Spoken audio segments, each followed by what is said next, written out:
Sejam bem-vindos a mais uma leitura diária. A passagem de hoje se encontra no livro de Zacarias, do capítulo 12 ao capítulo 14, a libertação de Jerusalém. Esta é uma mensagem de Deus, o Senhor, a respeito do povo de Israel.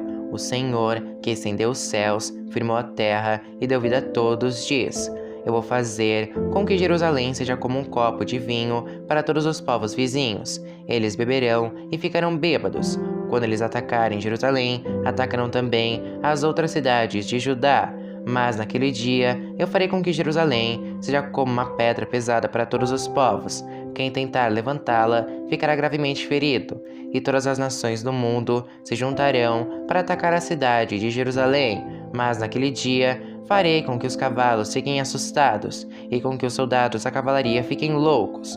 Protegerei os moradores de Judá, e farei com que os cavalos dos inimigos fiquem cegos. Então todas as famílias pensarão assim: o Senhor Todo-Poderoso dá forças aos moradores de Jerusalém, que são seu povo. Naquele dia, farei com que as famílias de Judá sejam como brasas do monte de lenha, como uma tocha acesa no meio dos feixes de trigo.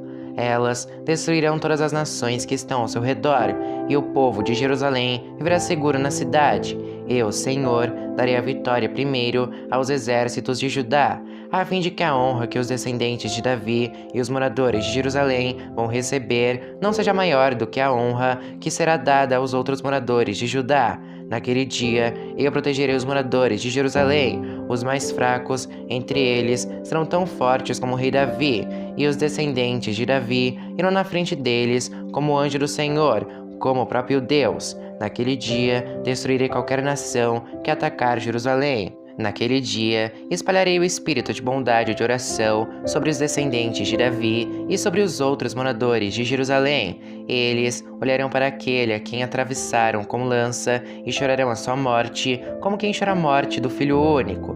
Chorarão amargamente, como quem chora a morte do filho mais velho. Naquele dia, haverá tanto choro em Jerusalém, como o choro que há na planície de Meguido, pelo deus Hadad Rimon. Todas as famílias do país chorarão, cada uma chorará sozinha, isto é, a família dos descendentes de Davi, a dos descendentes de Natã, a dos descendentes de Levi e a dos descendentes de Simei. Cada família chorará sozinha. Os homens chorarão em um lugar e as mulheres em outro. Capítulo 13. Naquele dia haverá uma fonte jorrando água, e ali os descendentes de Davi e os outros moradores de Jerusalém poderão se lavar de todos os pecados e de todas as impurezas. E no mesmo dia, eu, o Senhor Todo-Poderoso, farei desaparecer da terra de Israel os nomes dos ídolos, e ninguém lembrará mais deles. Também tirarei do país todos os falsos profetas, e acabarei com a vontade que o povo tem de adorar ídolos. Quando alguém quiser fazer profecias, os próprios pais lhe dirão: você vai morrer, pois está dizendo que as suas mentiras são mensagens de Deus, o Senhor. E os pais matarão o filho à espada, quando ele estiver bancando o profeta. Naquele dia, qualquer um que profetizar terá vergonha da sua visão. Ninguém vestirá uma capa de pele de animais para fingir que é profeta. Pelo contrário, cada um dirá: eu não sou profeta, sou lavrador. Desde criança trabalho na roça. E se alguém perguntar: que ferimentos são esses no seu peito?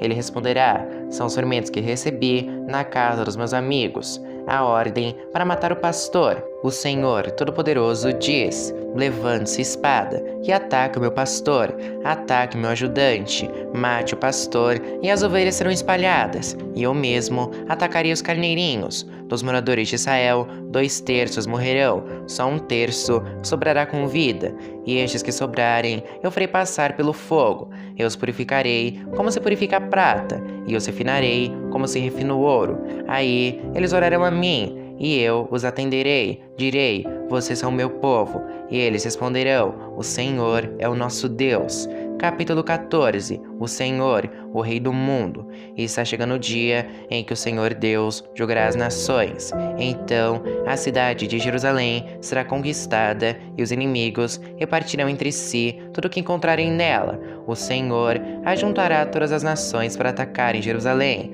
A cidade será conquistada. Tudo o que estiver nas casas será levado embora. As mulheres serão violentadas, e metade dos moradores será levada para o cativeiro. os outros poderão ficar em Jerusalém. Depois, o Senhor sairá para lutar contra essas nações, como já lutou no passado. Naquele dia, ele ficará de pé no Monte das Oliveiras, a leste de Jerusalém. Então, o grande vale, que correrá do leste para o oeste, dividirá o Monte das Oliveiras em dois. Metade do monte se afastará para o norte, e a outra metade para o sul. Vocês fugirão da cidade por esse vale, que irá até Azal. Fugirão, como os antepassados de vocês fugiram, quando houve um terremoto no tempo do reinado de Uzias, rei de Judá. Então, o Senhor meu Deus virá com todos os seus anjos. Daquele dia em diante, não fará mais frio, nem haverá geada, e não haverá mais escuridão. Haverá somente dia, pois o sol continuará a brilhar a noite inteira. Mas só o Senhor Deus sabe quando é que aquele dia vai chegar. Naquele dia, haverá em Jerusalém fontes jorrando água fresca. Metade irá para o Mar Morto e a outra metade para o Mar Mediterrâneo. As águas correrão o ano inteiro, tanto no verão como no inverno. O Senhor Deus será o Rei do mundo inteiro. Ele será o único Deus, e todos o chamarão de Senhor. O país todo virará uma planície, desde Geba no norte até Rimom ao sul de Jerusalém. E Jerusalém será o lugar mais alto do país. Haverá gente morando ali, desde o portão de Benjamim até o portão da esquina, que antes era o portão antigo, e desde a torre de Ananel até os tanques, onde é feito o vinho do rei. Nunca mais a cidade será destruída, e os seus moradores viverão seguros. O Senhor Deus castigará todos os povos que atacarem Jerusalém. Ele mandará uma praga que fará a carne deles apodrecer, estando eles ainda vivos. Até os olhos e a língua apodrecerão. Naquele dia, o Senhor fará com que eles fiquem tão confusos e assustados que cada um agarrará a pessoa que estiver ao seu lado e a atacará. Até os homens de Judá lutaram contra Jerusalém. Serão levadas embora todas as riquezas das nações vizinhas, isto é, grandes quantidades de ouro, prata e roupa. E a mesma praga que Deus vai mandar contra as pessoas vai atacar também todos os animais dos inimigos, isto é, os cavalos, as mulas, os camelos e os jumentos. O Senhor será adorado em Jerusalém. Depois disso, todos os que sobrarem das nações que lutarem contra Jerusalém irão uma vez por ano até lá, a fim de adorar o Senhor Todo-Poderoso como Rei e para comemorar a festa das barracas. Se uma nação não for adorar o Rei, o Senhor Todo-Poderoso, então não cairá chuva naquele país. Se os egípcios não forem até Jerusalém para comemorar a festa das barracas, o Senhor Deus os castigará com a mesma praga que vai mandar sobre as outras nações. Este será o castigo que Deus vai mandar sobre o Egito e sobre qualquer outra nação que não for até Jerusalém para comemorar a festa das barracas. Naquele dia, até nos sininhos das rédeas dos cavalos será escrito isto: separado para o Senhor, e as panelas do templo serão tão sagradas como as bacias que estão em frente do altar. Em Jerusalém e em Judá, todas as panelas serão separadas para o Senhor Todo-Poderoso. Quando alguém for ao templo para oferecer um sacrifício a Deus, essa pessoa usará suas panelas para cozinhar a carne que será oferecida, e naquele dia não haverá nenhum vendedor no templo do Senhor Todo-Poderoso.